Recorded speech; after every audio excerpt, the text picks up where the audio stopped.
Sarah from the Supboard Guide, and today I'm going to be reviewing the iRocker's Blackfin Model XL. So just first up, I'm going to go over the accessories, what's included.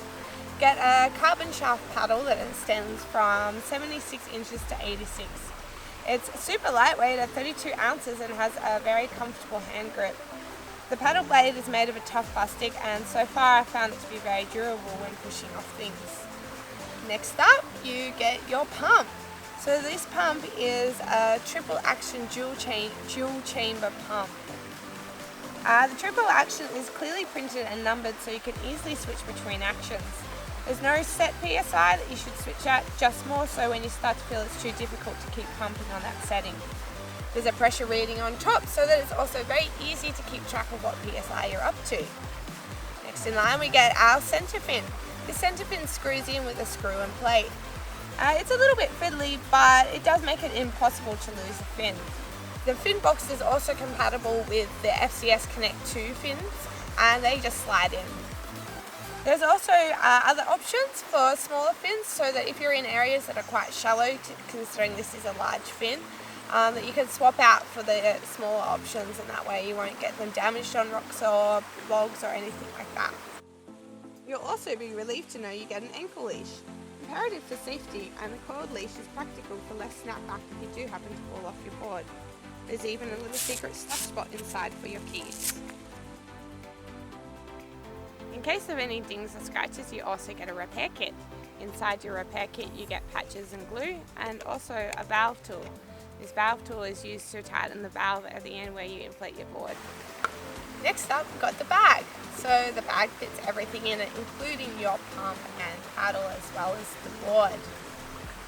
It's made of a thick material so you know it won't rip on the first use, and it can be wheeled or carried. So if you're carrying it, you'll notice that there's handles on the top and the side of the bag. If you're using it as a wheeled travel bag, you'll have no worries even going over terrains that aren't just a flat surface. I've taken this bag so far over some small river stones and it doesn't falter at all, keeps it stable, and also I looked at the wheels afterwards and they hardly even had a mark on them. There's a lot of room for the board inside, so it's easy to get it in and out, as well as the fact that it zips all the way to the floor. And there are cinching straps inside to keep the board secured. There's a lot of padding throughout the whole back too, and so I found that using it as a backpack, it's super comfortable. Okay, so these are your optional extra purchases. You can get a kayak bundle, which includes the seat that I'm currently sitting on right now. It attaches onto the center of any of your iRocker boards through the 4 D-rings that you can see here. You'll also get an extra blade, which just secures into the end of any of your paddles that you would already have. And now you have yourself a sit-on-top kayak. Now you can also buy the insulated bag, which is branded either Blackfin or iRocker depending on which board you're getting it for. It secures quite easily onto the top here through the D-rings. On the Blackfin models, also onto the back if you like. There's plenty of room inside. As I said, insulated, great for keeping things cool on long journeys. And finally, you can also get a carry strap. This is really handy for the smaller riders. So now let's talk about the features as well as the materials. There are 3 conveniently placed handles on the board. You'll find them on the nose, the tail and the center. These make them incredibly easy to get this board in and out of the water, as well as carrying to and from your car. Now there's also a bunch of D-rings on the board.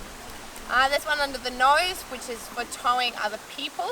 They're the ones that are located on the nose and the tail for your bungee cords.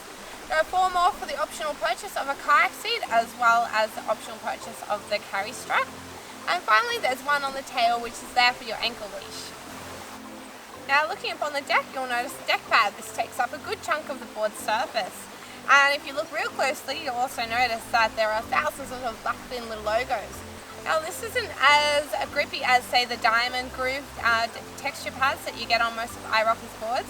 However, given the stability of this board, that really isn't an issue.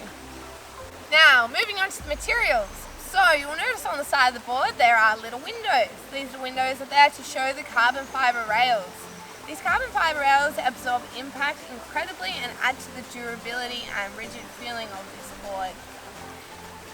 There are 4 layers of PVC that make up this board. So traditionally iRocker were manufacturing their boards with only a triple layer.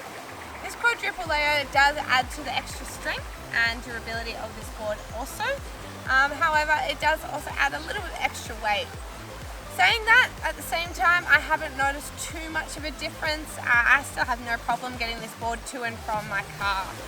Inside the 4 layers of PVC is a drop stitch core. Drop stitching is used in inflatables to allow them to be inflated to high pressures. The high pressure is what makes inflatables resemble the same feeling as a regular hardboard. So who is best suited to this board and where is it best suited to paddle? At 11.6 long and 35 inches wide, it's pretty safe to say that this board isn't going to be ideal for surf conditions or heavy rapids. However, if you're heading out to lakes or rivers, you're in luck. The XL is easily the most stable board I've ridden, which makes it an amazing family board.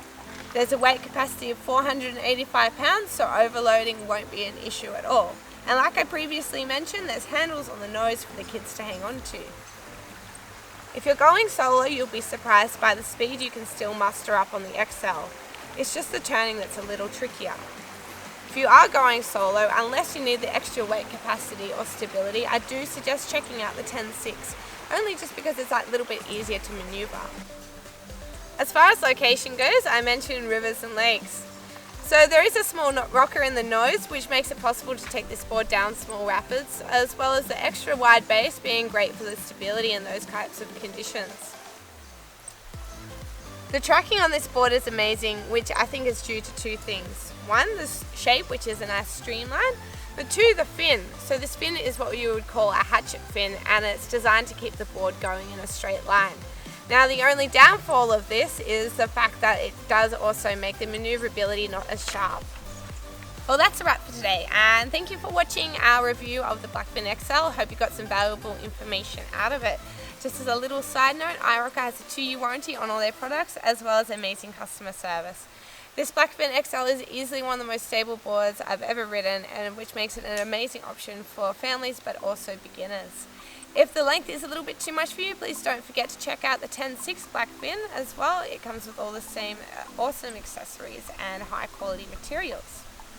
The high quality of these materials and accessories outdoes so many other SUPs in this price range, which if you want to know a little bit more about, a bit more in-depth review of them, please go over to our website www.supboardguide.com and check it out. There's also many other reviews as well as helpful articles on there. Until then, have a great day and hope you're enjoying yourself out on the water. It's a wrap for today. Sorry.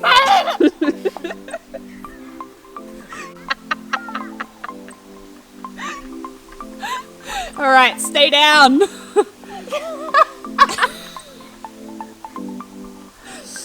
Ready? Yeah.